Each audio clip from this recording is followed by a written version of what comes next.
Jackson a second just to tell you about his company. I thought when I heard about it, I thought it was super cool. Thank you, guys. Yeah, I'll stand up so. Yep.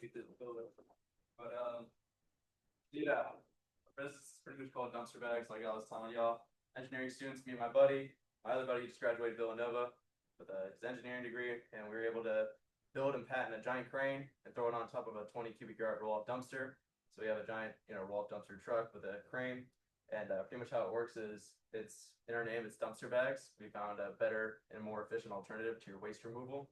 So say, you're looking for someone for house clean out and you don't want to have your client doesn't want to pay like 1-800-GOT-JUNK, like $2,000 or $1,000 to haul out all this waste. All you gotta do is just call us up. We come deliver a bag. You set it up, and then you can pay us $65 an hour to haul it into the bag and pick it up. And our rates are pretty much a quarter of what 1-800-GOT-JUNK and these mainstream commercial truck removal companies will charge. Just looking to save a bunch of people a lot of money. Also, for like remodeling jobs, it's perfect as well. Say like you're in that kind of category where you don't need to use the whole capacity of a 20 cubic yard dumpster. So say you're paying 400, 500 for that, and you're only filling it up halfway. You're not really getting bang for your buck for that dumpster. You just get a 10-yard bag. It's half that rate. Fill it up, and we just pick it up with our crane. We're same day service, so 1 to 2 day for pickup, but same day for delivery. So if your client needs something for a house clean out or something like that, we just come on in, set it up, and then if you want, we can fill it up for y'all. If not, they can fill it up themselves. And yeah. And then who takes it out to the curb? Oh, sorry. I'm sorry. Okay. Could you describe, when you say bag, what is it like So I can show you right here. So we have 3 sizes. We have a 5, 10, and 20 cubic yard bag. So you can see the dimensions right there. So our 5 cubic yard bag is 9 feet long, 5 feet wide, and then 3 feet tall. And that's our small size. That'll be 200, and you could fit like a couple couches in there, some cabinets, everything like that. What's And the then, weight on 20 yarders? 20 yarders, those are 6,000 pounds. You can load over there. What's the website? Let me put it up on the Right screen. now our website's down. We're about to be up in like a day or two. We just Okay. set it all up, but it should be just dumpsterbags.com. Okay. Your but- bags can carry 3 tons? I think it carries 3 tons. Was it made?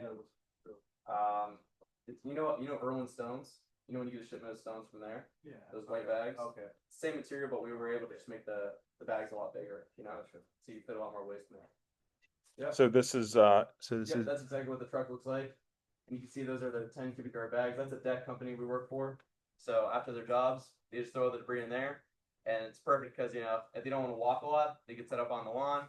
They pick it up from there. And we don't leave, tire tracks, or when we pick up the dumpster, we don't scratch the client's driveway or anything like that. Also we have like an Instagram or something like that. But yeah, you can see right there. Build up a whole bunch of trash. And then we come deliver the frames in the bag. And then the great thing about it is once your bag is full, all you have to do is just take the frame off, which is super easy. You just slide it out, and you put an empty bag right on. So you don't have to wait for me to, come and replace your bag. You could just, it's kind of like DIY dumpsters. Well, say that again. How would you DIY? I mean, So- more than one bag? Here's You can see right there, that the frame. So once that bag's full, Matt all doesn't you have- to do is just slide it out, and then we'll give them if they think they're gonna be using 4 bags, you just keep replacing. So you got supports on the corners to hold the Yeah. bag size. Also, there's frame that comes with Yeah, it. but the 5-yard bag doesn't come with frames. That's me. And Those double. blue bags, are they 20 yarders or 10 yards? Excuse me. Those are 5-yard bags. They're 5 yard. Yeah. And then we also do a bags through pickup service. So instead of paying bags through $278 and 1 week of time to pick up their bag, we're same day service because we're in the area. So we pick it up, guaranteed 24 hours for only $200. Let me give us your car, because the price is Yeah. on the back of your car. Yeah, I got it right here. So the 5 yarders, how much are they again? 5-yarders are 200, 10-yarders are 250, and then the 20-yarders are 350. They're 5.5 feet. Oh, you already got that. Perfect. Like Atomic Habits, I literally bought that book a week How ago. long do they sit on site? Mm. So I'm curious.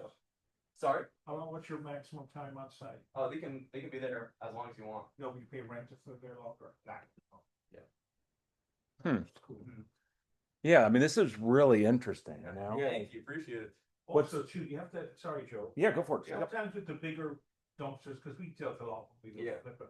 but if you're down in Rockville, sometimes you couldn't put them on the street, you got to go permanent. Yeah. So you have to bring them off the driveway, I mean, you don't want them on the street anyway. But Yeah. These, Is that different? Oh yeah, I mean, since we're same day service, a lot of the time we'll set up a bag and they'll fill it up on the spot, and we'll just pick it up and throw it in the bag. Yeah, But but there's we were still working on, we're not Yeah. filling anything up on the spot. Yeah. So, it would still be on the driveway, but the main thing is like we wouldn't be scratching up your driveway because you got the rollers on the end of the dumpsters. I'm thinking if no more questions, if you're on the street, say, Uh-huh. Rockville or. Yeah. Or, you have to have permits down there for these bags. Mm. Sometimes you can't look up in county. All right, so you don't know about that. Yeah, no, we just we place the bags wherever we can really pick them up. The main thing is we just gotta be look out for overhead, so power lines, trees. So that's why we're always there to set up the bag for you, make sure it's in a good spot. Yeah.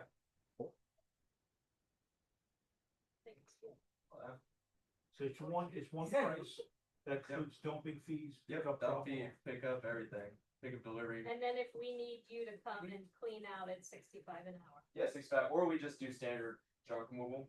And since we're local in the area, and we serve this majority of Montgomery County, it's no crazy transportation fee that they'll upcharge you with. It's just, we'll give you standard flat volume rate, the standard is junk removal shebang. You don't go outside Montgomery County. We try not to right now. Oh, you're Montgomery County only? Yeah, we do a little into, like Northern Virginia, Sterling, but if it's like 15 minutes from our shop, in Albany, It's Oh, your kinda- shop is here at all? yeah, Okay. it's just kind of not really worth it. Like, labor, hourly, all that stuff. There'd be an hour there, if it's like a 20 cubic yard bag, Yeah. it'd be like an hour there and an hour to the dump, or dump weight. We have so many problems. I get it. And then final question, well, I Yeah. have the final question, Yeah. like 65 an hour, is that like 4 or 5 guys and 65 each? or It is it- depends how many guys you want. If how long you want the job to get cleared out. So say, it's a whole house cleanup, we'll recommend, hey, we can send over 2 guys, it's gonna be 65 per guy Okay. per hour. And then, or if you're just like, oh, I just want 1 guy, or it's not really heavy, so Yeah, we- I got it. yeah. So 65 per person. This could be a relatively inexpensive way to make a buyer's offer attractive to a seller. That sounds like an A lot actor's name. better. You should visit a movie center named. Jackson, that's what they all tell me. You leave it junk behind. Jackson Webb, yeah. Cool. Yeah. And is the QR code takes to the website? Yeah, but once again, website's down for 2 days. We're rebuilding. We're trying to make it a lot more SEO optimal, and get a lot of our Google business like organic people look us up. So And you just have one truck right now, is that? yeah, 1 truck, but we're looking in the next 3 months to get another truck and get things running. Cool. Yeah, thank you. Congrats. Sure. Yeah, thank you. Awesome. Any more questions? Yeah, Awesome. that's pretty cool. Really appreciate you. Yeah, we'll talk, Yeah. because I might have you on our big call. Okay. To just talk, because I think it's a solution. Yeah. Um, That'd be that perfect. gives us some stuff to throw out.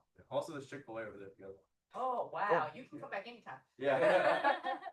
Awesome. Yeah. Thank you, Jackson. Appreciate it. Thank you, Jackson. Job knowing your knowledge too. Thank you. Appreciate it. Thank you. Probably don't think. Young guys starting business, I admire that. Right. It's very Yeah, cool. Love it. exactly. All right, you guys ready to dig in here? Alrighty. Anyone find this last section hard? What do you mean? Like, Like, I found the first 3 weeks, like, very much like, got it, Gotcha. and nodding. This was a little bit more like, and I think it's probably because we're in the progression, right? Like it's the end phase, right? It just seemed like it was almost like there was a lot more ideas that he went over that weren't necessarily just straight line that I could be like, oh, like getting up early, Yeah. putting on my running shoes kind of thing. I don't know.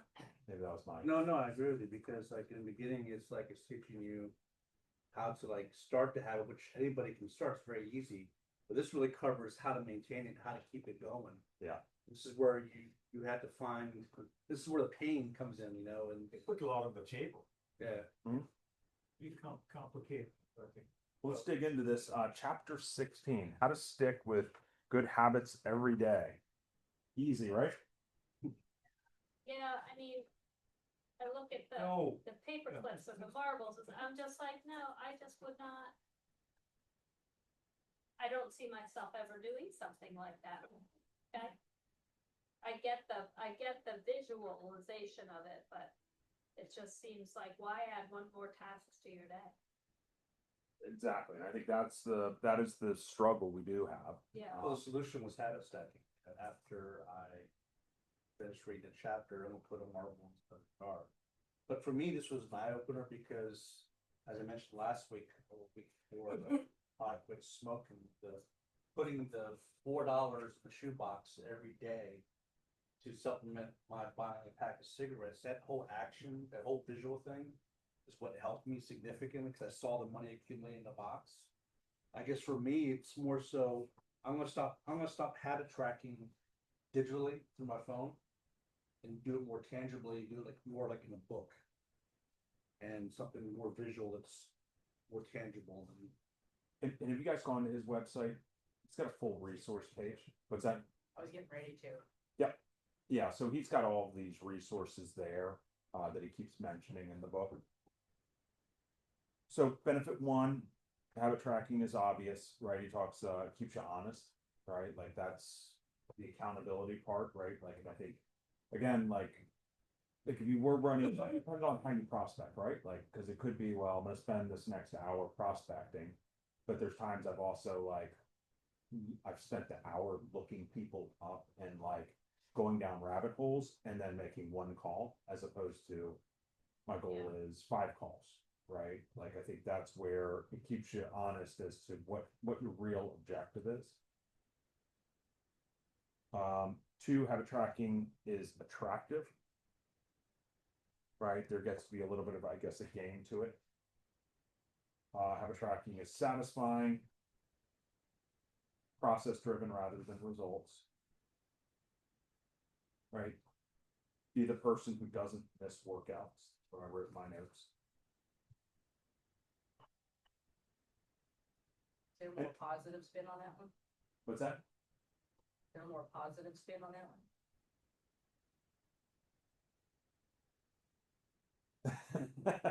Is there? Yeah, I don't know. What is it?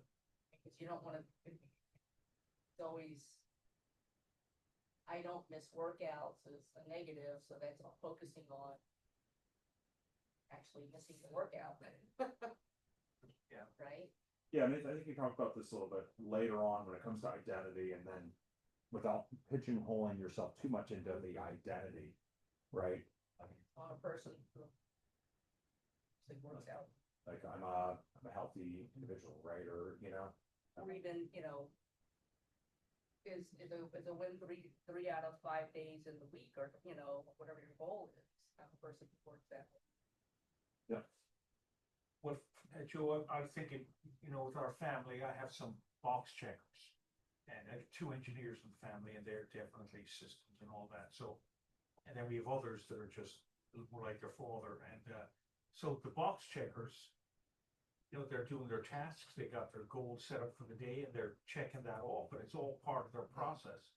So when I read this, for example, about, the habit tracking, I think, well, those guys, thinking of 2 of my daughters, they're really good at that, and they do that already, and it really works well for them. And then I think that some of the others are like, not so much, but it could be helpful. But for the 2 in particular, it's part of their makeup. It's like they do this, it's a victory. I see that it's something done, and their days are planned a lot different than others. If some like have no plan, but they're getting a lot accomplished. But they just do things differently. Yeah. So He's a list maker and, yeah, list, and he cuts out, like, if we use cereal box, he cuts it out, and I guess, I don't know why he does that, and makes, and that's what he writes his lists on, like leftover paper type stuff. And, but as long as he's not making birthday cards for you. Exactly. Cereal but boxes. for him, it's really the act of writing the list. For me, like, I have things I need to do in my phone, but for him, it's really like, I'm gonna write this list, and I'm gonna, the act of writing it, crossing off those things is very much in his DNA.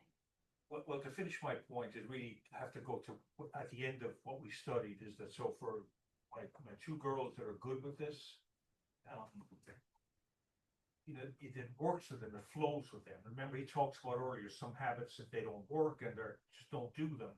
So this might be a benefit I'm sure it'd be a benefit for something like me, but you'd certainly be going more against the grain for me to do this. although I have done lists and I've checked them off, it's pretty satisfying, but it wouldn't be who I am. I'm not a list checker. It's just like, if I get stuck in the doldrums, put some lists in place and start doing them, it kind of brings me back into the game. But for my daughters in particular, this is kind of who they are, and it's. Yep. And they roll. In fact, if you took that away from them, they might be like, "What am I going to do? I can't do anything with my list." So, So what, you gotta figure out what's attractive for you. well, that was as we get to the end of the book. Certainly, he puts that in place. Yeah. Chaos. Well, the last part of this chapter kind of, I wouldn't say confused me, but made me overthink things a little too much, was knowing when to track a habit. Like he was saying, like, I don't know, for some reason it got me second guessing myself. It's like it was saying, don't just track the weight on your scale, because that may not be the That's a good actual- point, actually. You made that. So I mean, overthink. I was like, wait a minute. I said, but how is that a bad thing? So it kind of makes me, I don't know. It kind of confused me at the end. It's kind of making me start second guessing certain things. Like as far as it almost makes me want to second guess my goal. Well, he's suggesting there are different metrics. So that on the weight loss thing, looking at the scales, you think that's the only metric. He was putting on the table, that's not the case. It could be tautness of skin, it could be energy levels have changed, and he's broadening your horizons there, which I thought One was. scale victories for, Yeah, how- for those of us that know dieting well. Yeah, but the thing is like, how do you measure your skin complexity? How do you measure how you feel? Like, all oh, the traces. I just went up a notch in my belt, or I haven't been able to wear these jeans in ages, or, you know, I'm on an airplane and I don't need a seat extender. You know, those are all non-scale victories that you celebrate. What when about you're- even your mental What's a seat health? Are you extender? feeling happy? On an A airplane. seatbelt Feeling extender. more energetic. Oh, I see. You know, Okay. it's a lifestyle too. You have to be, you gotta think, oh, I actually feel Feel. better. Yeah, I want to do this because I have more. But I would energy. say, but I would say it's more of like a milestone to achieve. You strive to, like that would be your goal. right, but don't forget. My that goal is I want to be able to, reduce a notch on my belt, But how do you measure it daily? But Well, I think, it's the journey. but I think it's also, so keep in mind, he didn't write the book just for you. Right? So there's a little bit of part of, I think and I've done this too, when I've like done a blog or anything, and I'm like, I don't want to exclude like 75% of my audience, which may like, they struggle with this. So I think he kind of let you off the hook a little bit because I had that, I got to that point too, and I'm like, hold on, this just blows the whole, like, Yeah. I'm like gonna do, so I think there's a little bit of both, right? Like, I think what he's saying is track, but also realize that not everything's gonna show up in what you're tracking, and you may be tracking some of the wrong things, or you may be, but don't fixate just on like the weight only. But without tracking that, if that's kind of the ultimate goal, yes, track that, but also be aware, look out for other things that could influence. Because if you just do well, I'm gonna do these things and hope I feel better, and then like, am I feeling better? I don't know. What's a gauge of feeling better? That's hard, right? Like, and that's where we wind up kind of when we don't have both, we tend to, at least I do, I gravitate towards the how do I feel? And that is like, do not rely on how I feel as a measure of any kind of success or failure. Well, and I think because, well, since we're talking weight loss, you can be at a plateau for a month. And if 6. you're only, or 6, or if you're only going by the scale, you just give up. But if you're like, Yeah. you know what, I'm not losing weight, but I notice my clothes are fitting differently and I do have more energy. And, you know, I've noticed since I've been eating better, you know, my joints don't hurt as much. And, you know, all of those things, that's why I think he's saying you can't necessarily, you have to look at some of the other things, because occasionally, you know, even like if you're exercising and you're like, gosh, you know, I can't seem to get past 10 minutes on this stair climber. Maybe I'm just gonna stop doing the stair climbers. I'm not getting any better at it. But you have to like, well, but has 10 minutes gotten easier? you know, is now if you can't take an elevator, now you're going up 3 flights of stairs, that's so I think that's really where he's talking about.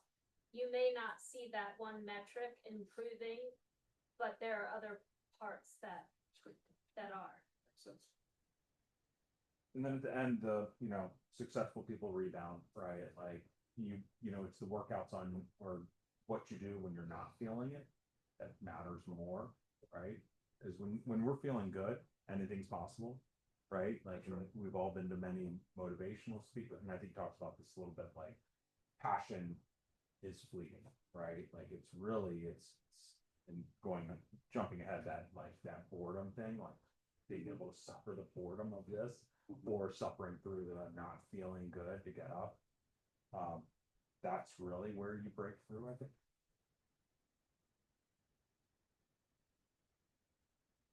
All right, anything else? Okay, 17. How an accountability partner can change everything. I mean, quite the story too. Yeah, You have to kill this guy in order to get the code. yeah, right? Could you do it? Well, I mean, I guess that would really be, you'd have to decide whether you know, is killing one person gonna save hundreds of thousands? But then if you're not a killer, it would really be hard to kill that one person. Makes it real. Well, that it makes it immediately unsatisfying. You know, like I guess the point he was saying, like how, you know, when you're thousands of miles away in a room, you don't see the actual consequences. It's easier to push a button versus being in a room where you're in direct contact with somebody actually dying. It's like it makes it more instant, and the more instant you feel the pain, the more likely you're to actually do it. So they talked about like, you know, this accountability contract, accountability partners. You guys have this? You guys set any goals, share it with folks, create punishments or negative consequences for. The answer should be yes, but the truth is no. Uh-huh. I mean, I know we talked about, you know, we've done tons of things and talked about accountability. You Yeah. have an accountability person. But for certain things, so like, you know, how the meeting talks about 5 different circles in your life. So in my business circle, I have accountability. But for my personal health circle, I've been struggling with this. I mean, you guys look at me and go, oh my God, she's so thin, she's in shape. But behind the scenes, my blood numbers tell a different story. So I'm struggling with that, and I don't have an accountability partner. I mean, I talk to a couple people, I consult, So no Chick-fil-A for you to that. right? I consult my family, but I don't really have somebody that I, you know, wake up in the morning and go, oh, really, I ate a whole pizza last night. Where were you? You know, why couldn't I, you know? So no, for business, yeah. So I have accountability. I have a group of 5 of us. Every morning we have business accountability. But outside of that, I can share with you what that looks like, but like just personal, I think I'm gonna have to hire a nutritionist because I started exercising and my glucose levels are dropping from exercise. So I'm like, I'm not eating right, right? I had to cut out all my carbs, but it's not helping my glucose levels. So I'm just like going out of my mind because I'm not starving myself. I keep losing weight and it won't stop. I have the reverse because my blood numbers won't go down. That's fine. Yeah, the thyroid. Yeah, so you know, the habit, so I started with tracking my diet. That was a habit. And I'm kind of like neurotic about it. I mean, I'm one of those who likes check boxes, right? So I am looking at, I'm accomplishing my carb intake goals every day, and I give myself grace a little bit. But now, I have to add exercise into trying to lower my A1C, and I'm feeling sick. I don't feel healthy. I think, and I talk about this a little bit, like, I think, like, we run into this in business planning too, and I'm kind of making this a little more general, is that you have to understand your plan sometimes before you can mastermind and accountability, because like, Yeah, someone who may, like, Mark may have the same issue-ish, right? But it's a little different. He may be hypo, you're hyper, right. right? And then the advice, right? Like your advice for each other is gonna be like, you know, for the Indian Ocean meets Pacific Ocean, right? Like, so I think you gotta figure out what your plan is first, right? Probably, and then find people who Have the align same plan. very much with your plan, who, Right. and then you can each keep each other accountable. Cause I think that's where, like, sometimes accountability, unless I'm bought in on your accountability, right? Where I probably would be less of a good accountability partner if I had no context to your issue, Yeah, right? yeah, You know, I may care for you, but it just may not be top of mind. But if I have the same accountability issue, then maybe selfishly, my reach out to you right. is a reach out to it's basically staring Yeah, in the mirror. So like, you know, for pickleball, right? If we made it a goal to definitely go to pickleball every month, we can hold each other accountable for that. We have the same desire, same goal. But yeah, you could care less about me. I didn't know, I wouldn't have thought it was a problem for you, but I appreciate you sharing. I feel like it's Yeah, but it's not not, gonna be helpful to you. I feel like you are probably, I don't know well enough that you're a diligent, regimented enough person that there's probably something more going on than for you to need to be accountable for. I think to your point, Joe, it's accountability is, there are different types of accountability, not like, say, business person, or not, what I mean by that is that there, for example, can I use you as your example? Sure. Like, when you talk about that AC1, I mean, that's gotta be a very specific type of accountability, but a certain skill set to come alongside you. I mean, like, for example, your best friend or your sister or your brother just saying, how's that going? May not be quite the same thing as, say, nutritionist, but what are we doing about that here at the plant? Yeah, So accountability, I think, is really key. And then just like habits are good, but we've certainly seen in this book, they get really ramped right up and he turns it around and kicks it back to us. And so, you're doing is all wrong. so the notion of accountability where we have to, where we've given somebody permission to speak into our life. So whether it's business, say, for example, I think, Joe, I guess you do this well with the agents that will allow you to. So you do a business plan every year and people sit in the plan and I don't think you chase them down, but if someone will come to you and say, this is my plan, they say, Joe, if they say, Joe, I want you to hold me accountable or check in with me, then when you check in, if they say, get out of my business, you're like, well, I got no problem with that. Or they may say, well, let's look at that, all right, we messed up, or how can we move forward? And now that's what a real accountability, it's allowed. Right, And so, there's accountability I don't have business accountability, but that personal accountability with some, people I do some study with, and that's a weekly thing, and there's 5 of them, and, even with this, I would say, a group of mature men, there's accountability, if it's not given, it doesn't work. It's like, you know, we still sometimes like, no, don't talk to me about your marriage, I didn't give you permission, I just wanna complain about it. Like, well, this is a no complaint zone. Yeah. You bring it up, we'll talk about it, what are you gonna do about it? If not, we're not talking about it, so that would be another type of Yeah. accountability, but only when given, so. So, well, and what's the word, Rafini says everybody wants accountability until they actually get it. Right? well then, okay, so you need to press in, well, I mean, when I think of, I was introduced to Buffini, I've heard about Buffini for years, being Irish. Every time I run into people, do you do Buffini Coke? I'm like, well, no, don't you know he's Irish? I do know, but, and then when I listen to him, like, he's got systems in place. I know you're a big Buffini person, and he has it laid out, and you just do your systems, you'll be fine. Yeah. And That's so what I think. if I was to speak to Buffini on the phone, for example, and let's say I told him I did what I did, he'd probably say, well, have you been following this, this and this? And if the answer is no, well, why are we really talking? I'm just, Yeah. you want some, want me to speak fuzziness into your, we want have some real conversation. So systems have got to be a key component of accountability, just in my view. Yeah. But then there are different levels of accountability. Some are, we just call to encourage people, and that's okay for a little bit, but.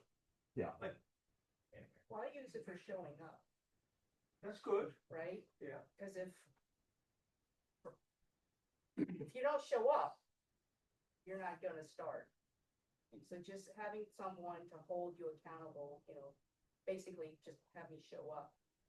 Well, Tommy Hopkins Well, said that. He said well- showing up is like 90% of the Who game. said that? Tommy Hopkins. Tommy Hopkins. Oh, really? Yeah. Well, you brought about a point too, as far as like what you're looking for an accountability partner. It's true, because like, are you looking for an accountability partner just to serve as a purpose of reminding you of your habit? Then it goes even deeper, and it's like, okay, is this accountability partner not only gonna remind, but are they also gonna punish me? Are they gonna fine me, or are they gonna strike me in the face if I don't do what I say I'm gonna do? Or are they going to, or is it just gonna be somebody who you can trust, like somebody who you respect? That if you don't do what you said you're gonna do, you're gonna let them down. Yeah. So many different levels, the degree of as to how you're gonna choose your accountability partner. Yep. So you have to like kind of figure out like, how deep do you want this accountability partner to be, that counterpart of you?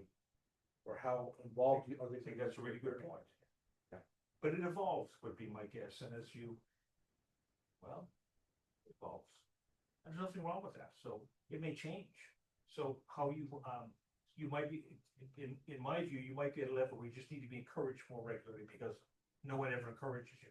But do you choose, or how do you decide as to what degree your accountability partner is going to perform? I gotta Is it figure that based out. on how disciplined you are? Or how effective you think you are at your goal, or? I was gonna say, I think it depends on your goal too, but I just thought of one thing.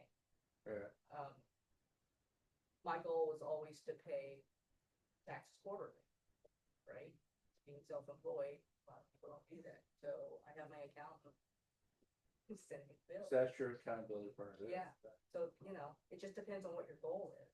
You can pay for accountability, by the way. Right, but I think there's, Nutritionist will give me accountability, Yeah. yeah. but I think there's gotta be some, and I think there's gotta be some context, right? Like, cause I think That's a part, good point. I think there is, I bet you, and I'm going out on a limb here, but I bet you're a group of folks who you have some spiritual accountability. Yes. You'll probably align very similar, right? In a lot of your spirituality, right? Yes. There's kind of a common, like, it's not out of the ordinary that I would, because I need to practice what I preach kind of thing. So I think there's some context, like your accountant, of course, right? Like it's in their best interest to make sure, because if you start getting pissed about your taxes, you might just switch accountants, right? Same thing with coaching, right? Like I'm like trying to provide some accountability, because like the better you do, the better I do, right? Like there's a symbiotic relationship in businesses. And talk about accountability, I think it's, and some people talk about it's ownership, not accountability, right? Like, because I've done this with coaching, right? Like I can tell someone like, this is what you should do, but if they don't want to do it, aren't going to do it. So what I try to do is just, what are you willing to do? Let's start there. This is what I'm willing to do. Great. Okay, how much can you do this? When can you get it done by? Great. Okay, let's meet in 2 weeks and let's check in. What happened in those 2 weeks, right? Was it I didn't have the time, I didn't have the skill set, I realized it was really, really hard, right? So now let's adjust, let's figure out what can we tweak on this plan. Yeah. But it's your plan, it's not mine, right? You can't say, well, this wasn't what I signed up for. So I think accountability, that's where I think ownership is. You've got to Pretty go. good. Because, Yeah. how many of us have written goals that every year we just we don't do it? And he said it somewhere in the book, it's like, you really gotta ask yourself, is that what you really want? Right? Yeah. Because obviously I haven't taken ownership of it. Like, what does that goal get you?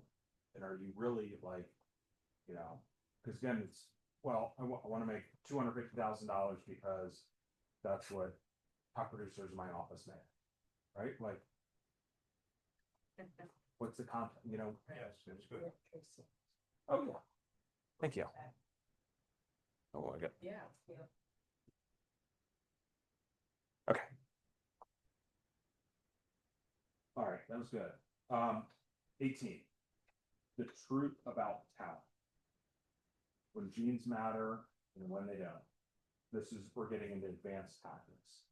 So we've wrapped up our 4 steps: obvious, attractive, easy, satisfying. Now we're going into advanced tactics. And just before you go on to that, Yeah, Joe, the last part of the last chapter was the habit contract. And so just the last thing you said about, give some example of working through that. I mean, giving permission, taking ownership. I mean, the habit contract would be like, an example of it might be, well, can I help you with this? And it's like, okay, well, let's walk it out, see what happens. So what that contract looks like might be, we meet every 2 weeks. Maybe that's all that is. And we meet for half an hour. We do it by Zoom, or we meet, or we have lunch, or we'll have drinks, whatever the case may be. Is like you make a decision and you set something. That's how I see the habit contract. How it, the final component of making a decision. And of course, that can then change as well too. Could be weekly, for an hour and a half or so. It could all change, but Yeah, and like when I do coaching with people, we get to that point, like, okay, because we try to wrap up the coaching with like, well, what are the next steps? If they're not writing it down, I'm like, you know, I remind people like, want to write this down? Where do you want to put this? Right? Because I'm writing it down, right? Like, and that's where I find a big disconnect if I find that they're not writing it, and that's almost like a contract to yourself, right? And sometimes that's sometimes all you need is just to write your, you know, that's your own contract with yourself, right? Can we go back on accountability? for a Yeah. minute? Let's do it. How? I guess, I mean, because I thought of this because you said don't check back in 2 weeks, or, you know, what is a good, when do you check in, right? To keep it top of mind, right? I guess it kind of falls in line with how you're measuring your success. You know, are you measuring it on a daily scale, or are you measuring it on a weekly scale, or monthly scale? Like, how are you measuring your progress? So certainly, if you're anticipating your progress, you just get change in 1 week's time, then I'd probably align my accountability partner, you know, weekly time. Your case, your accountant is quarterly. Right. So that's how often you're gonna meet your accounting partner or your accountant's quarterly. I would say it's almost like it's a descaling potentially, right? Like, because that's what I'll do like with people who join the office new is I want to meet with you like weekly, because anything that's new is going to be complex, right? Like instilling a new a new software into your hard drive is, you got to be on top of it to make sure it's running, and then it can probably spread out a little bit, right? Because it's like that flywheel effect. It's getting it started is the hard, that like I would say like the first Yeah. 5 feet. I guess my question is because, you know, let's say at 2 weeks and the person hasn't done anything. Mhm. Does that mean they need to meet more often? Well, Right? yeah, Or does that mean, okay, well, these were just not realistic? Yeah. That's what I'm wondering. and that's what I start with is what happened in the week, or the 2 weeks, why didn't. Because, you know, accountability often fails. I mean, I've had it fail all the time. And that's what I struggle with is, you know, why? Is it because we don't meet talk often enough? You know, we get busy, you know, what? Yeah, and I think probably depends on what you're trying to be accountable with and the frequency that it needs to happen, and I guess sometimes the motivation behind it. And I think it could be like, I think there's probably some fine tuning in that. I don't know if there's a perfect answer. Because it just seems like when you have an accountability partner on a daily, those things work. And, for example, with somebody, if you're gonna go work out every day, that works. Because the other person's showing up, you're showing, so that's like in your face every day, and I kind of feel like if accountability is only a month, 2 weeks, or whatever, it tends to fail. Is it because there isn't a big enough punishment? Like there has to be something, like you can be accountable in the sense that you are meeting with someone and sharing what you've accomplished. But if there's no punishment for not sharing, then you're not really accountable for anything. Well, we have to be careful with accountability being punitive. That is one tactic. But to your question, let me ask you a question. Yeah. And I think you probably answered yourself. So you go to the gym every day with somebody? Okay, there's just something you do well, let's say, for example, a person that goes to the gym every day with someone. Right. So if they're developing that discipline in their life, the chances are that will come through with some other things. So that would be the first thing. On a daily. So for That's example, something that's measurable daily versus something that's measured, that's what I'm saying. Well, I think that the point I'm trying to make is if you're doing something that's measurable daily, for example, going to the gym daily. Accountability is easier. Well, I'm just saying that if you develop a habit like that, then that will not be an isolated habit and everything else will be mishmash. A lifestyle of doing that will show benefits. Right? Certainly with getting fitter, maybe get stronger, whatever your goals are at the gym. And it will, even in an apathetic way, it'll fall over to other areas of your life. That's what I think would take place.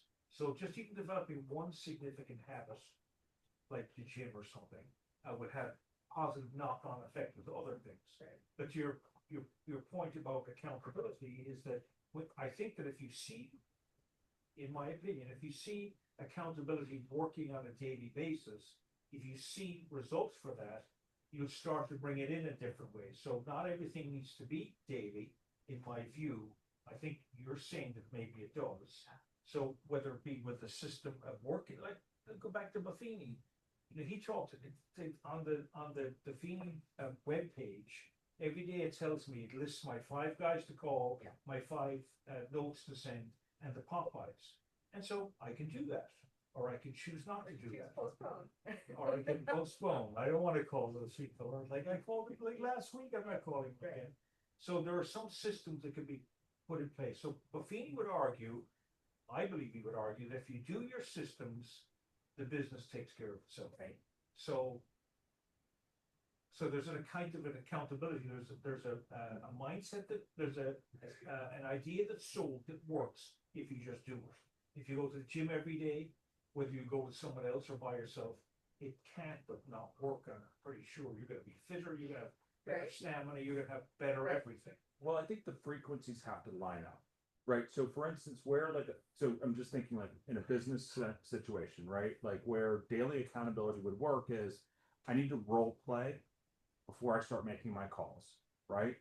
And it's hard to role play into my voicemail, right? So having an accountability partner there daily probably makes a lot of sense, right? Going to the gym daily, someone who's going there anyways, they're going at the same time too. They tend to go in the same time. That makes a lot of sense, right? If it's something that maybe is like, weekly, I send out 20 note cards. Maybe checking in every day isn't as appropriate because I may be writing 20 note cards on Friday, right? As opposed to on a daily. So sometimes I think the frequencies and the type of, and if it's something like if it's something that I'm doing that is not kind of outward, if it's more inward, then maybe having an accountability partner might not be as effective. Because you're a little siloed, right? Like you really need, it's kind of more of an individual, right? And that's what I was saying, the frequencies kind of the events need to line up with the type of event and how much they're happening. Does that make sense? It doesn't help me. Like, I get give what me you're saying, but a real world example. What do you like? Well, what would you need an accountability partner for? just like a general goal of, like you said, writing 20 notes. Huh? And you have, let's say you wanted to write 20 notes too. are we calling each other every day? Did you write 5 today? Did you write 4? I mean, you know what I mean? How is that going to be more effective? I mean, how am I going to find an accountability partner and figure out how it's going to work duration wise, checking in once a week? Well, I it's- actually it's I actually got lunch- working. And text at lunchtime on Friday, did you get your That's notes done? true. If not, get them in place I before. think it's the daily. mail on. So my. Or you say, let's pick a time every day and let's call each other. And we're gonna sit on the phone and write 20 notes together. And when we're done, we'll hang up and do it again tomorrow. Oh, but that's too much. And I was gonna say, and I mean, because I've had I this agree. fail, right? That's why I'm wondering, how can we not fail with these accountability partners? Was kind of like, I guess it also. Yeah, because it's human, right? Like, I mean, and that's, and the other thing is that sometimes having an accountability partner who fail, who isn't as bought in can also, that's where they're, that's why I always say, like, you gotta make sure you got your plan in place, because sometimes masterminding and accountability can be destructive too, because now you're getting all these new ideas, someone's doing it differently, or they're not supporting you. Now you feel like, well, they're not supporting me because they're just not, we're not in sync. And now you almost feel bad about your plan. So you gotta be a little careful, right? Like, I Yeah, think so finding, I mentioned my business accountability. I think this is what made me, I think the reason why that works is because it's a daily. Yeah. Yeah. It's like, for every aspect of my life, I can't have 20 accountability partners checking in every day. I guess it's a matter of fine tuning and not doing too far as far. It's almost like the Goldilocks. It's gotta be just right, it's gotta be enough to where it's keeping you on your toes, but not enough to where it makes it too easy. You gotta challenge yourself too. I mean, Yeah. having a accountability partner, you don't want them to do it for you. You wanna be able to you wanna hold yourself accountable too. But it's accountability of the day. but Right? you have to be accountable to yourself before you can get someone, I think, to help you be an accountability partner. Whatever the frequency, whatever the timeliness of it is, if you're not tracking it daily, probably having someone tell you that you should be tracking it daily isn't gonna work. I think you've gotta be in a mode of tracking whatever it is daily to expect someone else to work with you on doing it daily. I would just fine tune it. If a week's not enough, then I would go bi-weekly. Yeah. If bi-weekly is enough, then keep it bi-weekly. If you fall off track, then you have to go maybe twice a week or 3 times a week before you get daily. Thank you. Yeah. It's too Yeah, much I think I just make an argument that most people don't have any accountability, and I'm just thinking, making the decision to do that as a first step. Where you land with that probably would be very much of an individual thing, really, and then having the correct people, you gotta work it. It is, it's the reason why we don't have accountability is because it's so hard. Well, Right? But it's ownership, right? Like, start thinking of it as ownership, and then to get anyone on board with your ownership, right? It has to be something that they're. It is, but you also have to be, you've got to be invested just as much. If not, you have to be invested. Maybe a good accountability partner is somebody like just made a point. It's gotta be related to you. It's gotta affect them too. Yeah, it does. So like, if you fail, your accountability partner's gotta feel the pain also. Cause that's what gives them motivation to make sure that they're holding you accountable. If I'm your accountability partner and if what you feel doesn't affect doesn't affect me at all, then I'm not a good accountability partner. I mean, it's gotta be a mutual interest, I guess, more for it to work. It's a good point, yeah. All right, James, Okay. thank you, sorry. Yeah, okay. All right. I would like to see Michael Phelps run with his tiny little legs. All right. It's interesting though, how. Yeah, our genetic disposition, bottom of page 220. Openness to experience, conscientiousness, extroversion, agreeableness, and neuroticism. Yeah, right. They do, if you do go through, you seem confident, calm, and stable as well. It's interesting. You got a good balance going on there, apparently.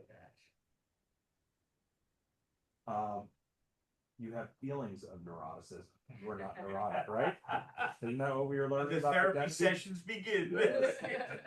Yes. If you do go to the resources, there are a lot of these personality tests. There's some of y'all have already taken plenty of personality tests, but he's got a bunch of different ones if you want to get into some of this. He's got ones for this big five to see where you line up. You know, he talks about the babies turning towards or away from noise.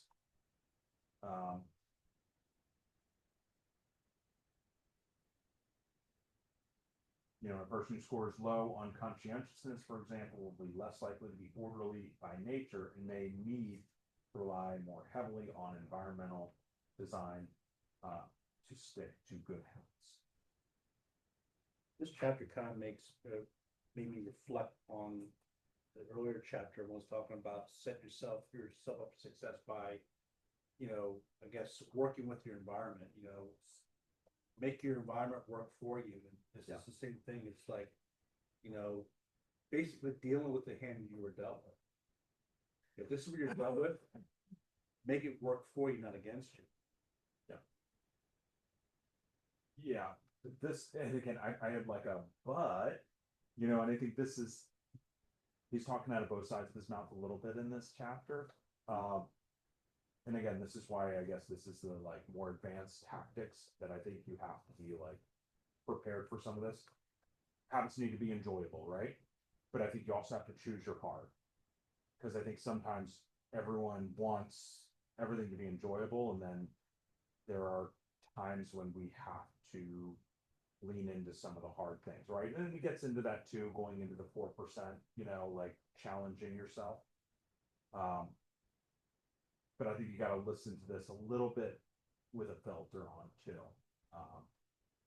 Because I totally agree, like, you know, things that are more enjoyable, right? They're easier to do. But if all you're doing is choosing just the enjoyable things, you know, sometimes it doesn't always work out that way. You Or I gotta- always go back to, you're not growing if you're not doing something that makes yourself uncomfortable. Yeah. So, yeah, it has to be enjoyable, but you have to experience a little discomfort. Yeah. So to stretch, you know, if you're introverted, stretch yourself Yeah, to and I do think an extroverted activity. 22-23, he talks this how to find a game where the odds are in your favor, exploit versus explore, right? And I think that's the things you're really good at, exploit. Things that you're not as good at, explore, right? Like, and I think that I like that thought. That's the yin and yang kind of thought process behind it.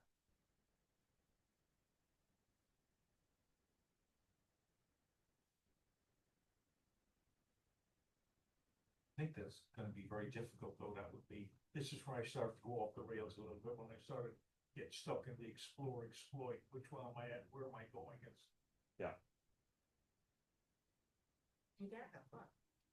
I know, it's good to have some fun. So, oh, you say it can be fun sometimes, and that's really good.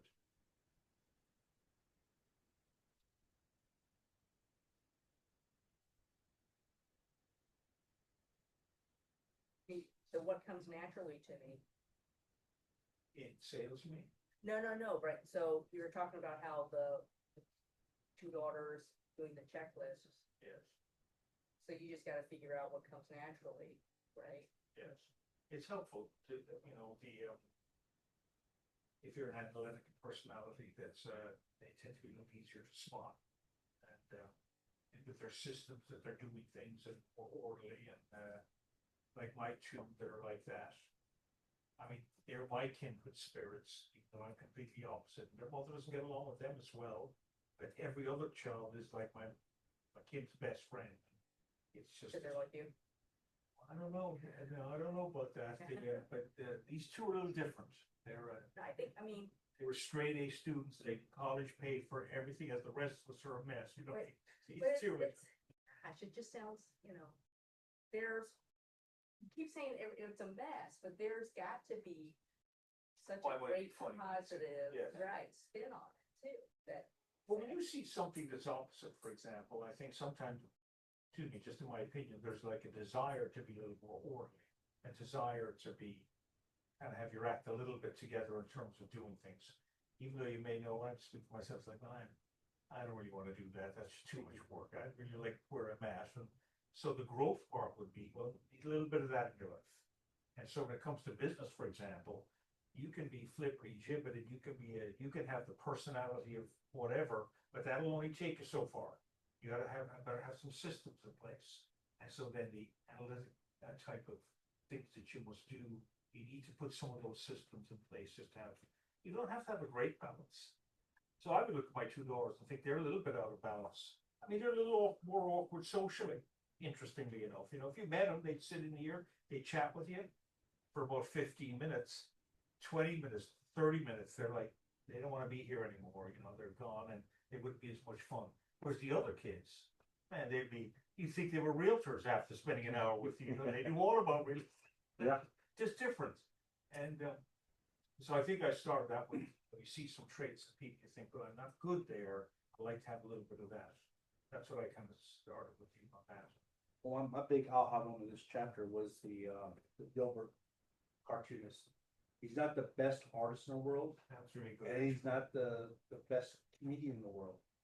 But he has some comical talent and some artistry. You put it together, it becomes this great thing. Right. So like as a realtor, you know, what is the best realtor? So you gotta find, you know, what two traits that you can merge together that you have that's gonna make you better than everyone else. What's gonna differentiate yourself from everyone else and make you outstanding? You know, that made me think a lot of other things. That part of it really made me self-reflect, like, okay, what do I have going on for me? What could I put together to make myself this much better person? Yeah, and It's like leveraging yourself. yeah, it's getting in tune with it, because like 224, he has these questions to ask yourself, right? Like what feels like fun to me but work to others. Mhm. And sometimes I don't know how to answer that, but then you hear people give you feedback, Right. like on things that like, you're like, I don't know how you do that, right? Like, so that's where I think self-awareness, start listening for those clues. What makes me lose track of time in the zone? Where do I get greater returns than the average person, and what comes naturally? Right? Those are things to start thinking about. You're laughing. Yeah, because it's like, you might be in the flow of watching cats on a skateboard though. That's why I was laughing. I would say instead of consuming, how about like creating? I feel almost like you can make these questions you ask yourself, these can almost be hierarchical in sense, meaning, you know, I think that the foundation should be what comes naturally to me. Like, what is my foundation? What is my baseline? And then build upon that. Then you go from there to maybe what feels like fun to me, but works for others. And you build upon that and say, okay, then once I have that, then what makes me lose track of time? And you can almost build it that way. And I think getting the feedback, like Joe mentioned, is really important. So like, if you're trying to figure out what makes you the best realtor, get the feedback from your clients. Will the so enjoyable? Yeah. We have to be open as well. I mean, if Yeah. we're not open. So for example, so I married Kim. My wife was about the most laid back person. She was an elementary school teacher and she should have been an engineer. We didn't figure this out till later in life. Like, that was like a paradigm shift, man. It's like, my wife's an engineer.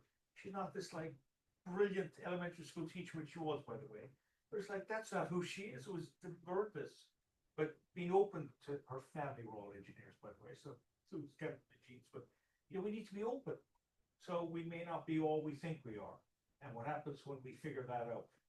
Hey, can I make the shift? Can I That's why I love the Graffiti Heritage Profile. being a painter in Harlem? No, Heritage Profile basically supposedly tells you understand your God-given gifts and abilities. Oh, well, that's biblical. Yeah, but But probably now, and now they call it real strengths. Right? Oh, okay, all right. And redefined it as real strengths as what is your natural gift. Because, you know, there are people who are not. Fair enough. Right? But that was really helpful in terms of just getting that profile, figuring out what comes to me naturally. And just, it just has been very helpful for me, you know, whether you get the same thing from a Myers-Briggs or the disc or whatever, I think it's really helpful to do that too. Yeah, and this business, I'll tell you, just because with, I keep going back to coaching stuff with agents. This business can be brutal because we tend to compare so much, right? Like very few businesses have as much of a scoreboard as we have, right? Like in insurance, you don't necessarily see how much your competitor's doing, right? Like maybe you can watch market share, but shit, man, I can tell you 100% how many homes Caroline sold this year versus Mark. And right, like, and it'll make you feel bad, right? Sometimes, like, because you know what a doofus this person is, and like how you're struggling, right? Like, and I have to stop people when they're. Did he just call me a doofus? No, Yeah, I think it's I pointed over here. I pointed over. Oh, there's a pile. There's a pile right here of doofusness. But it's tough. Like, and I think when we start comparing, and that's where I try to talk to people. Like, look, like, get to what you're, you know, they talk about like a unique selling proposition, right? Or I call it like you know, someone else quoted this, but an unfair selling proposition. So if you go up against like, you know, like biggest agent in Maryland, let's say you're going up against Bob Lucido on a listing, right? I've got some agents who are like, there's no way. And I'm like, what do you have? Like, where would Bob be scared of you? Right? Like, let's put that hat on for a second, right? Like, what do you have? Let's run at that. Well, you're going to get individual personalized attention, right? Like, I've got 3 listings. He has 70 listings, right? Like, you're going to get my attention, right? Like, so run at those things, run at your strengths, and stop, you know, in the comparing thing. Comparison's good to kind of make sure where you are, but don't let it defeat you. You know, make it motivate you. You know, when I was waiting for my coffee to be made when I got here, I picked up one of those magazines and the top 250 people in the DC area. I looked and I was like, 47 million. I thought, I think some agents in this office did more than 47 million. And it was like, no, that was the first month of this year. 47. She's like, well, okay. Yeah. That's a lot of business. Yeah. Yeah. Yeah. Okay. 19, Goldilocks rule. How to stay motivated in life and work.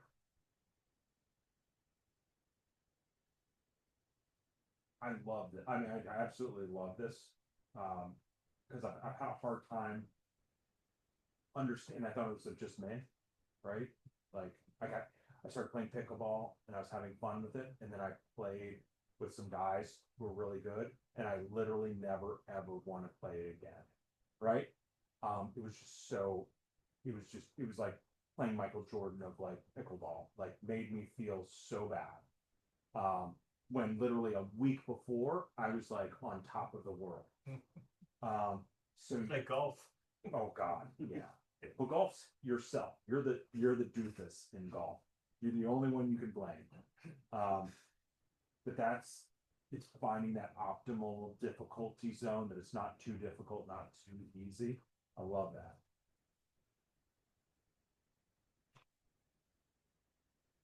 And the other thing is it's okay, right? It's okay that I'm not on a court, right? Court 1, playing the hardest guys. It's okay to be on court 3, right? Because I need to enjoy it. If I don't enjoy it, I'm gonna quit. And I've seen that happen in, you know, with especially sports is one of those things that this happens a lot.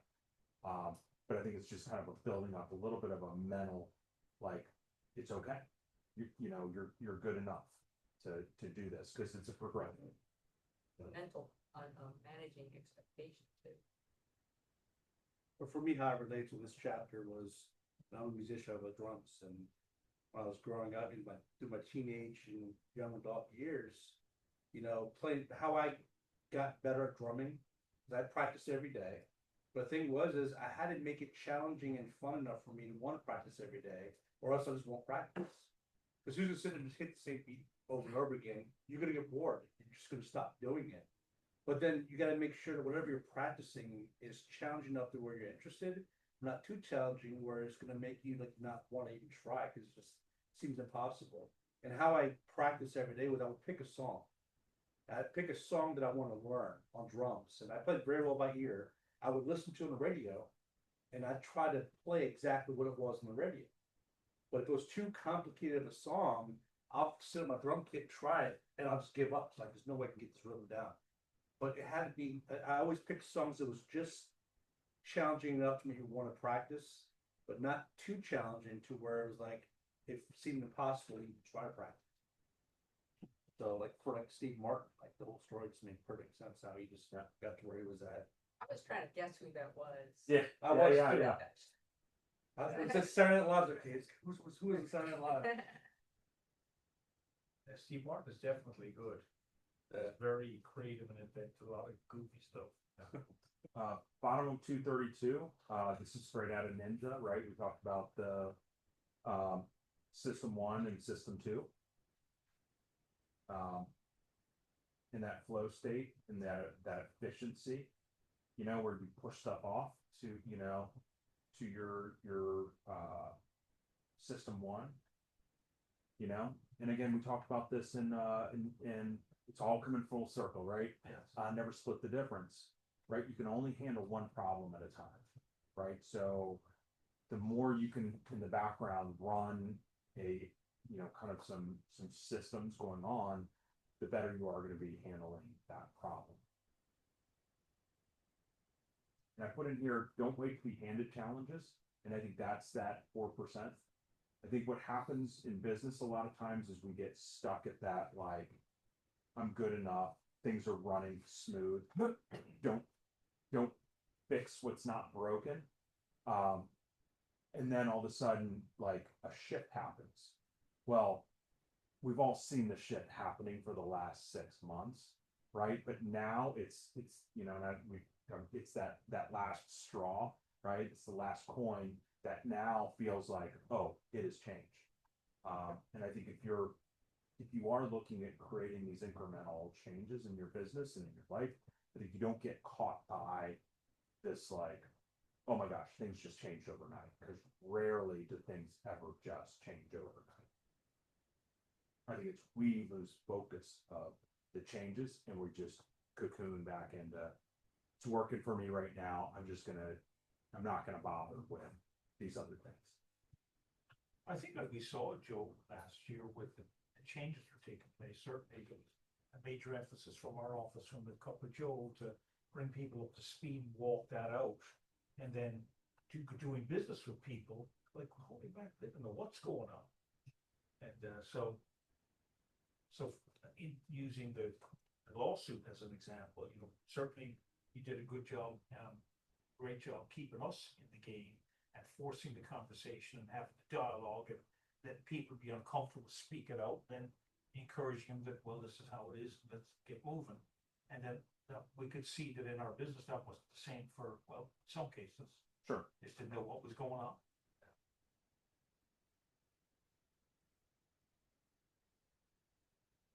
So probably 233, 4% beyond your current ability, right? Like, that's all the goal. That's all you have to do. Yeah, so my question at the bottom here is just like identify the boredom. Yeah. How do you know you're bored and you're just coasting? And then try to be 4% better than that. I think you listen, you have to listen, right? Like, I think you gotta be, because we all have these urges to quit stuff. Are you quitting because you're in pain? Right? Like running, cycling, we're going to physical stuff, right? But you know, I think it makes a lot of sense. And even in business, like, you're not getting success on let's say you're prospecting, you're making calls and like Right. no one's answering. Right. Right? Like, and I think just listening to you know, something's telling you to quit. Why? Does that mean both you're bored? I mean, quit. Is that Well- a sign? Well, I think it's just, okay, something's telling me I want to quit. Why? What is it? Right? I'm fine. I'm not like, Right. nothing's really wrong. I'm bored, or I'm like, bored may not be, there's probably another. I mean, he's talking about the boredom being Yeah. how you fight through the boredom. That's how these Olympic athletes, you know, how he defines, who is it that said this, he asked, what makes an athlete so successful or an Olympic athlete? He says, you know, of course, genetics, luck, talent, but then he said something unexpected. And it was just like, how do you handle the boredom? So it's like, how do you know you're bored? Well, that's the Goldilocks zone, that's Goldilocks rule. It's like, Yeah, same thing for me, like when people with music, you know, if it's not challenging enough, I'm gonna get bored. And when you get bored, that's where you're stuck in this paradox of when you're bored, you lack the motivation, and you're not gonna do yourself to begin with. So you gotta prevent yourself from getting into that, sucked into that black hole. so that's why, I mean, I mentioned this on the Cup of Joe, but why I do my events. Yeah. Right? Yeah. It's the boredom of, okay, I'm supposed to call these people. Yeah. What am I gonna call them?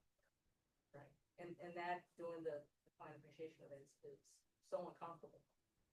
Right? I think it was really encouraging when you told us about that, you know, the ice cream thing as an example, and certainly when it went sideways and the ice cream truck never showed up, you go with the flow and work through it, I mean, But that's what I'm saying is, you know, but in the end, you were glad you did it, right? oh, yeah, no, I'm committed to doing this, and it goes back to, again, making myself accountable. So the question Getting is, that 4% better. so the question is, how do you work through the boredom? Yeah, You so once remember, you remember the success stories. right, So it's like, that's why I made the calls, because, and then you said 40 people came up, and I was like, what, 40 people? It's like a lot of people. And so I thought that was very cool. I mean, that was very So- encouraging, I think, the rest of us.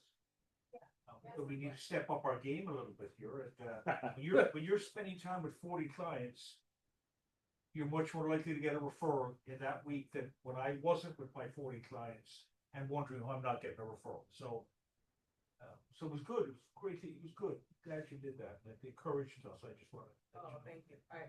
But that helps you through the boredom is my Right, it point. helps you So through boredom. we have the victories. We have the victories that we saw the result, and we're like, oh yeah, that's why I'm doing this.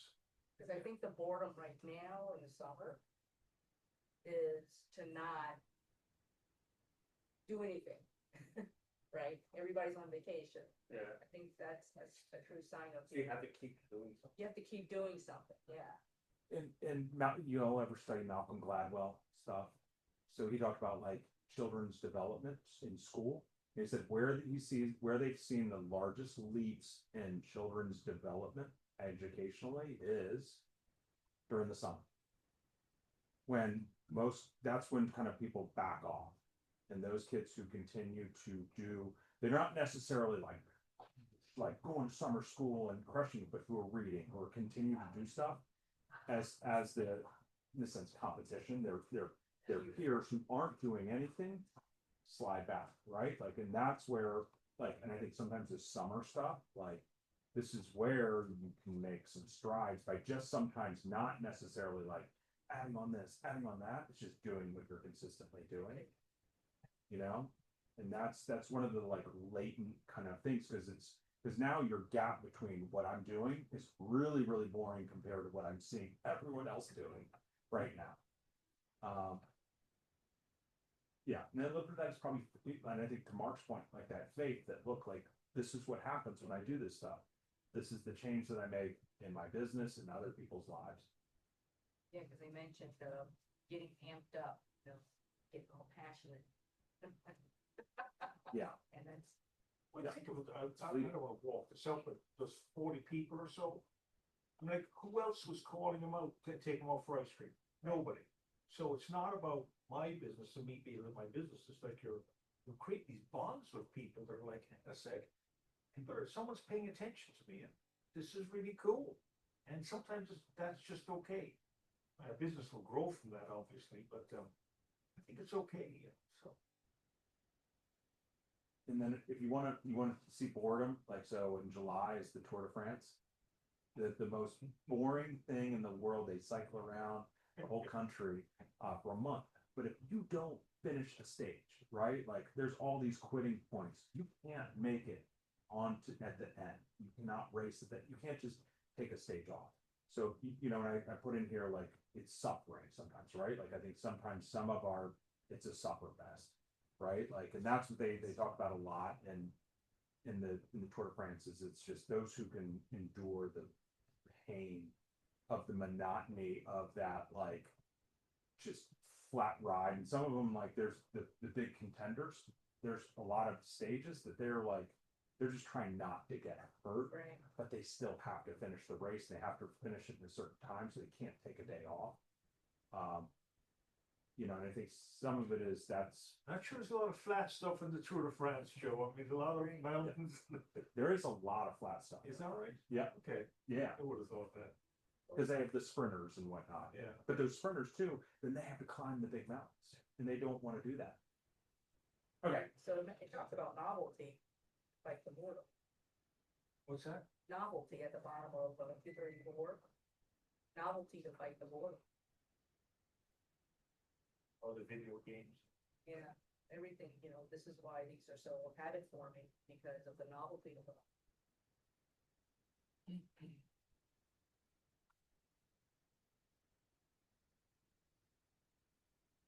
okay.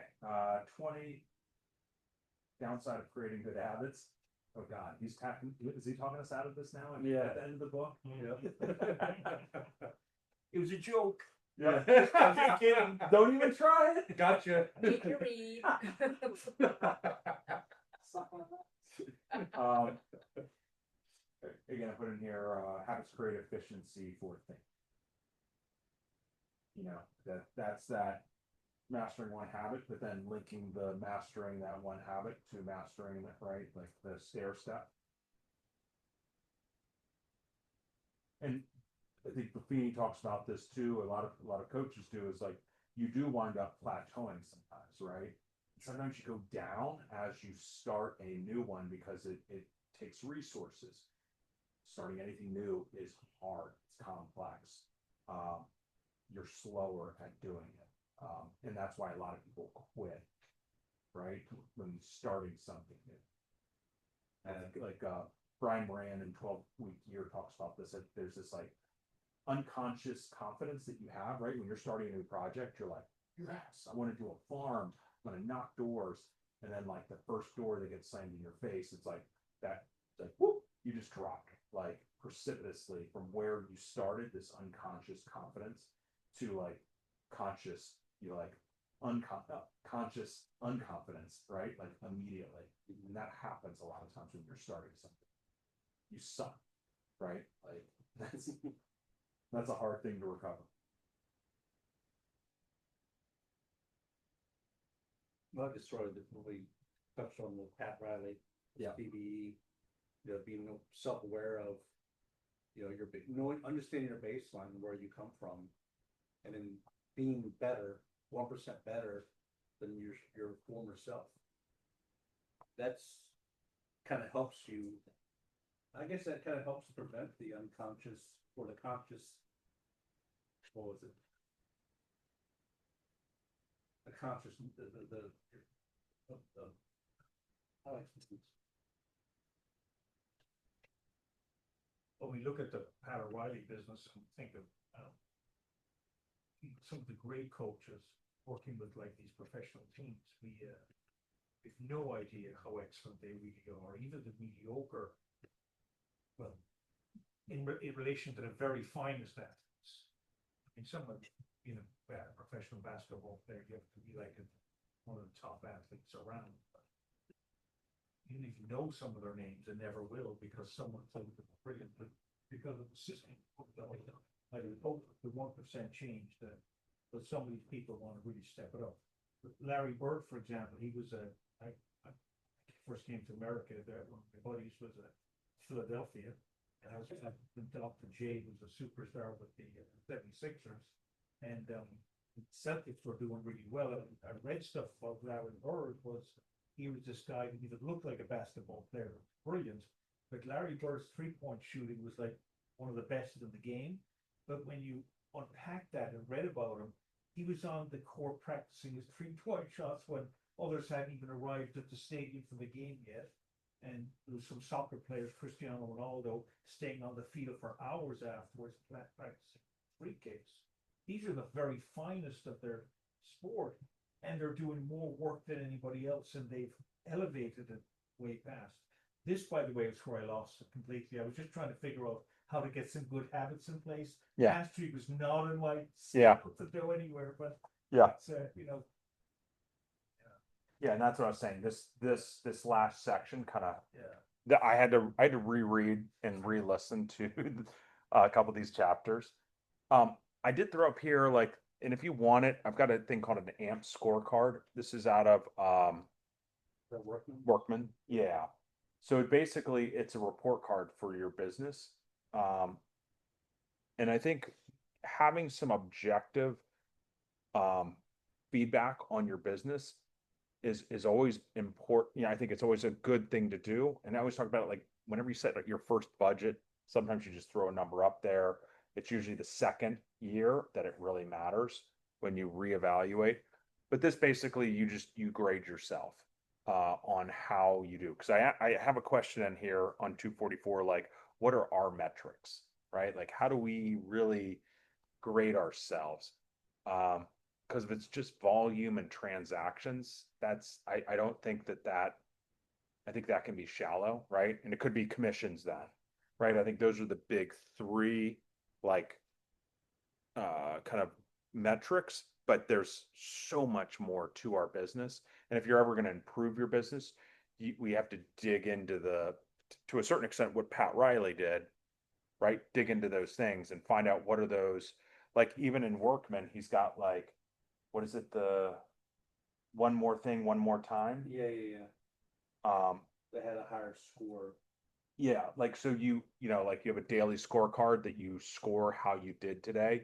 Each thing has a point to it. An appointment has a point, calls have a point, notes have a point. So you have to track. Yep, so you track. Measure it. Yep. And then he's got a one more thing, one more time in there that is almost like the getting a charge, right? Like it's the diving for a ball out of bounds kind of thing. It's one of those like I made one, even though my goal was 10, I hit 10 calls today. I did one more, right? Like that. My coach had, you already had it all tracked. Broke it down. Every call is worth time, is worth $500. Yeah. Yeah. So Yep. when I said, oh, I said it was gonna be 5 calls. $2,500. Making some money today, aren't you? $2,500 wasn't really worth that much. Yes, that's good. Yeah. So, yeah. You have to track, you have to figure out what you're tracking. In terms of the metrics, Bill, just from, like, I've been coaching for years in soccer, and I coach at a young age. And then at the travel soccer coaching, there's some Frederick FC coaches that I got to know over the years. When they coach and play games, when their kids are playing games, say 12, 13-year-olds, is that they're not playing against other teams to score goals, which they do. They're tracking the players. Let's say they're teaching them a two-touch system. So you're playing the game today, and you're going to be measured on how many times you just trap the ball, pass the ball, two-touch, not to get the ball dribbled down the field. And I thought, holy mackerel, there's actually a system to teach people this stuff. I never even, they play a game just doing that only.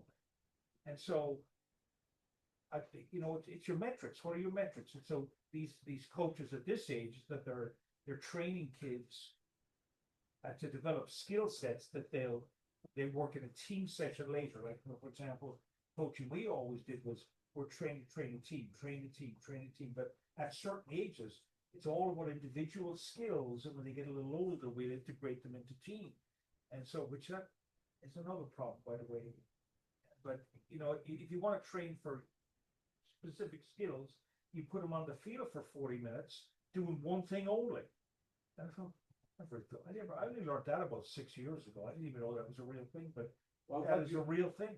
I'm glad you mentioned it, 'cause my daughters, they play soccer. And I go to their practices with them, and in each game, they had a really good coach. This coach was telling them to look, in this practice, when you guys are scrimmaging, your goal is not to score a goal. My daughter is 10 years old, 11 years old. Your goal is not to score a goal. Your goal is to pass the ball to somebody else so they can score. And that teaches them in their mind that, you know, you need to use your team to get the ball down the field so they can score. And just shifting their focus in that small little way, make things easier for them. Yeah.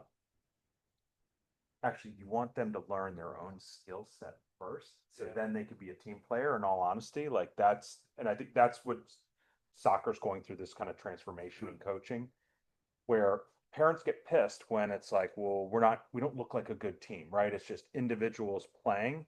And sometimes at a youth level, you do want them to, because if I can't beat you on a one-on-one, it doesn't matter how well I pass it to Mark, because I will never ever pass it to Mark because I can never get open enough to pass it to Mark, right? So there's some of that, like almost self-accountability. Yeah.